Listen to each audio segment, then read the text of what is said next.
দোকান থেকে পোল্ট্রি মুরগির ডিম বাড়িতে এনে ভাঙতেই দেখে ডিমের ভেতর সাপের বাচ্চা। আর এই দৃশ্য দেখেই আতঙ্ক ছড়িয়ে পড়ে গোটা এলাকায়।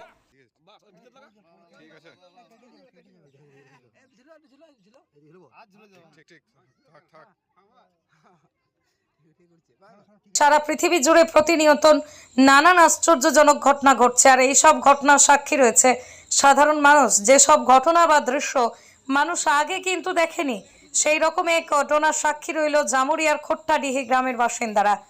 বৃহস্পতিবার জামুরিয়া বিধানসভার ও পাণ্ডবেশ্বর থানার অন্তর্গত খোট্টাডিহি গ্রামে পোল্ট্রির ডিম ভাঙতেই ডিমের ভিতর থেকে বেরিয়ে এলো সাপের বাচ্চা।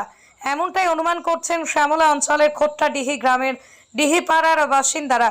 এই ঘটনায় আতঙ্কিত এলাকাবাসী। ডিহিপাড়ার বাসিন্দা শেখ মান্নানের স্ত্রী মালা বিবি সকালবেলা থেকে ছেলের জন্য ডিম ভাজতে গেলে ডিমের ভিতর থেকে বেরিয়ে আসে সাপের বাচ্চা। এই দৃশ্য দেখে আতঙ্কিত শেখ মান্নারের পরিবার সহ ডিহিপাড়ার বাসিন্দারা। স্থানীয় বাসিন্দা সোমনাথ মণ্ডল জানান যে এই ধরনের বিরল ঘটনা তাদের এলাকাতে প্রথম দেখল। এতে আতঙ্ক ছড়িয়েছে এলাকায়। তিনি জনসাধারণের উদ্দেশ্যে সতর্কবার্তা দেন যে এই ধরনের ঘটনা অন্য কোনো জায়গাতেও ঘটতে পারে, তাই ডিম খাওয়ার আগে একটু দেখে নেবেন, তাছাড়া বড়সড় দুর্ঘটনা ঘটতে পারে।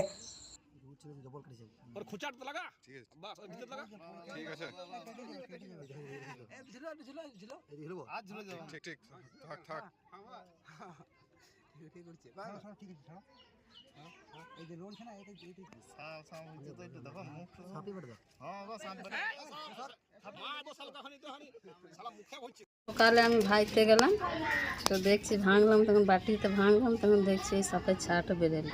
কি বলে এটা? পোল্ট্রির ডিম। তো কখন ভাঙতে গেলে? এই সকালে 7টার সময়। কোথায় নিয়ে এসেছিলে? ওই দোকানে নিয়ে এসছে, এবার কোথায় নিয়ে এসছে আমি জানি না। এবার কাজে গেছে, সন্ধ্যায় আসুক তখন জিজ্ঞেস করবো কার দোকানে এনেছে। তো এটা কিভাবে বুঝলেন যে এটা সাপ? ওই বাটিতে যখনই ঢাললাম তখন ওই লম্বা মতন বেরোলো, তখন ওই যে আউট করলাম কি এটা সাপ বটে। আচ্ছা, এই যে পোলট্রির ডিমে যে সাপ বেরোচ্ছে, কতটা আতঙ্কের মধ্যে রয়েছেন? প্রচুর আতঙ্কের মধ্যে রয়েছে।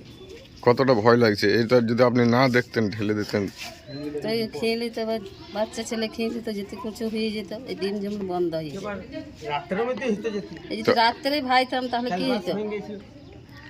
আচ্ছা, আপনি কি বলতে চাইছেন, মানে কি বলতে চাইছেন যে এবার ডিম খেতে গেলে সবাইকে কি বলতে চাইছেন, যে দেখে খাবেন? আগে ঢেলে দেখবেন তারপর খাবেন? আগে ঢেলে দেখবেন তারপরে খাবেন। আপনার নাম? মালা দিদি। সকালে আমরা যখন আসি তখন হঠাৎ আমাদের খবর দেয় যে ছেলেটার জন্য আমি রান্না করতে যাচ্ছিলাম, তখন আমি যখন ডিমটা ভাঙি তার মধ্যে সাপ বের হয়।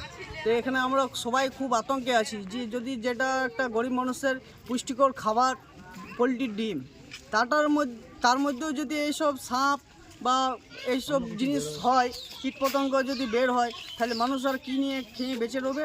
তাই এটা আমরা চাইছি যে সব ফার্ম থেকে ডিমগুলো আসছে যাতে সরকারভাবে ভেরিফাই করে ডিম পাবলিককে দেওয়া হয়, সেটাই আমরা একটু অনুরোধ জানাবো। আমরা খুব এখন আতঙ্কের মধ্যে বাস করছি। আমাদের এখানে যে খোট্টাডি শ্যামলা অঞ্চলে খোট্টাডি গ্রামে আজ যে ঘটনা ঘটেছে, একটা পোলট্রি ডিমের মধ্যে সাপের ছা বেরিয়েছে। এরকম হয়তো আরও ডিমে বেরোতে পারে। তাই আমি পাবলিককে আমাদের অনুরোধ করব, যখন ডিম খাওয়া হবে তখন যাতে ভেঙে দেখে খাওয়া হয়, না হলে মানুষ অসুস্থ হতে পারে। আপনার নাম? আমার নাম সোমনাথ মন্ডল। আল তামার রেস্টুরেন্ট এবার নিবড়াই সম্পূর্ণ শীততাপ নিয়ন্ত্রিত অত্যাধুনিক সুসজ্জিত রেস্টুরেন্ট। এখানে থাকছে আরাবিয়ান মান্ডিতে বসে লাঞ্চ এবং ডিনারের সুযোগ। বিভিন্ন ধরনের খাবারের পসরা নিয়ে হাজির আল তামার রেস্টুরেন্ট। যে কোনো অনুষ্ঠানের জন্য বুক করতে পারেন, থাকছে কনফারেন্সের সুবিধা। আমাদের ঠিকানা নিবড়া হারুন মার্কেট, ডোমজুর। যোগাযোগ করুন 9123608838। আরাবিয়ান মান্ডির স্বাদ গ্রহণ করতে হলে আপনাকে আসতেই হবে আমাদের রেস্টুরেন্টে। তাহলে আর দেরি কেন? আজই আসুন আল তামার রেস্টুরেন্টে।